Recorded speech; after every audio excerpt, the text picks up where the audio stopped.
Hey millionaire, imagine winning the lottery as a teenager. You could say that's the best thing that could ever happen to someone. After all, that means they're set for life. It's the kind of long-term financial security that most of us couldn't dream of. With that kind of cash in their pocket before they even reach college, they could choose to do literally anything they want with the rest of their lives. Or they could even choose to do almost nothing for the rest of their life. Doesn't that sound great? And if it happens at an age where you're just starting out, you need every opportunity you can get. And money is the greatest opportunity of all. Or is it? If you think about it, teenagers aren't exactly known for their strong decision-making skills. If there are any parents of young teens watching, they're probably already yelling about how kids that age can't handle any responsibility at all. Never mind being able to manage that kind of cash. If Michael Carroll's story is anything to go by, they're right. This is the story of how Michael Carroll landed a jackpot as a teenager and then totally blew it.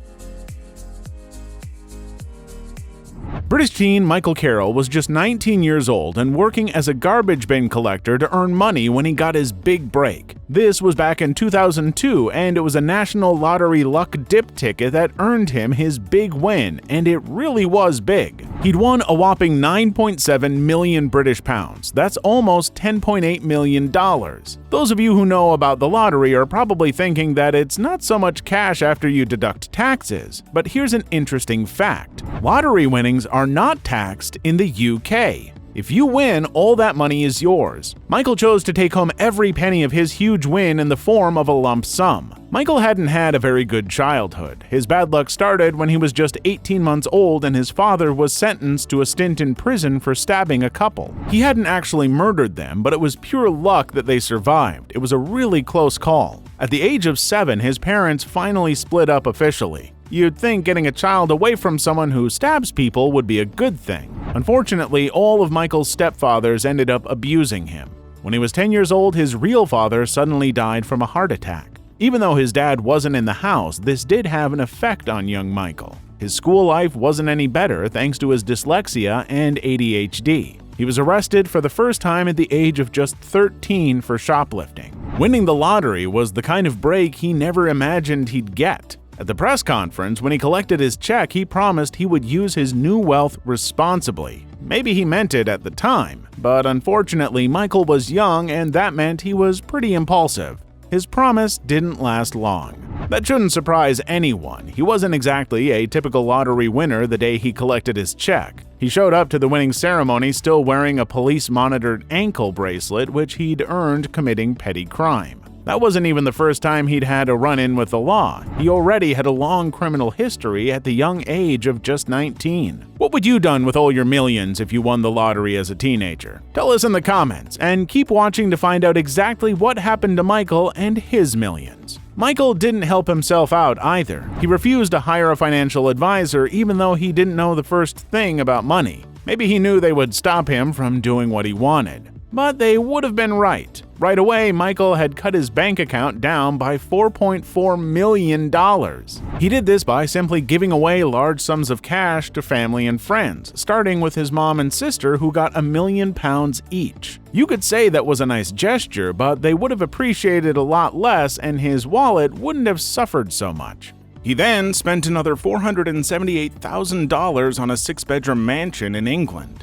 You'd guess he must have really loved that building to spend that kind of cash on it, but he didn't. He immediately started spending even more of his wealth on renovating the place he'd just bought. His new additions included expensive add-ons like swimming pools and a racetrack. I know that does sound cool, but not when you find out it cost him a whopping $445,000. After all that, he then spent another $1.1 million on a football club and another $167,000 on solid gold bars. I guess that last one was something he chose to buy just because he could afford it. There's no real use for having stacks of gold in your house. You can probably tell by now that his spending was out of control, but his behavior was matching up. He became known for spending loads of money on drugs and women. Plus, he was drinking 2 bottles of vodka every day. Oh, and there was also the $2,200 he was spending on cocaine every day. If you're thinking he kept those things for late-night mansion parties, you're wrong.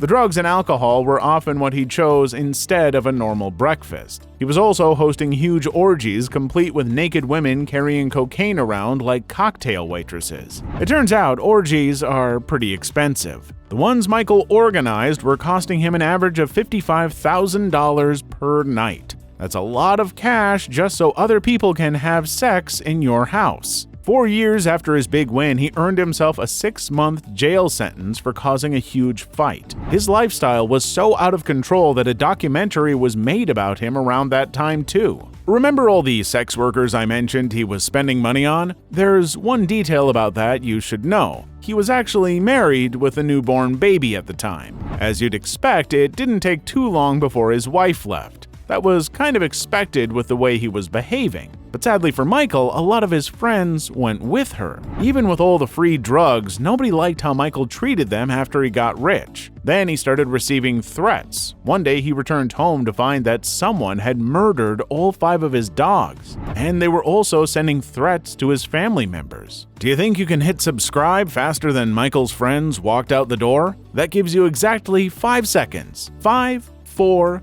3, 2, 1. Michael might not have had anyone, but we're going to be here for you now that you're a subscriber. Now, keep watching to find out if Michael turned his life around or if things only got worse for him. Clearly, things weren't going well for Michael. On top of all his problems, he was now flat broke as well. By 2013, things had gotten so bad he ended up homeless. His mansion was left in ruins while he was sleeping on the street. Finally, he decided he would move up to Scotland and try to get work as a manual laborer. Luckily for him, he found a job, but it wasn't a very good one. He had gone from living in a mansion to working in a slaughterhouse. He also found another job working in a biscuit factory. Finally, he settled on a job delivering coal. That doesn't sound so great, but it's still a step up from the slaughterhouse. Were things looking up for him? Amazing as it sounds, Michael's life suddenly started turning around. He says he's happy and he's enjoying all the freedom he has now. And believe it or not, his ex-wife got in touch and she's not exactly his ex anymore. They recently got remarried and they're apparently very happy together. She was happy to leave the past in the past and focus on building a future together. Some of their friends have gone on record saying the couple is very in love. But Michael said he wouldn't change a thing about his life as a lottery winner. He describes the experience as the best 10 years of his life, all in exchange for £1. But he also admitted he'd probably be dead by now if he still had all that money. I guess he's just glad it all worked out for him in the end, and he even got his wife and child back as a bonus.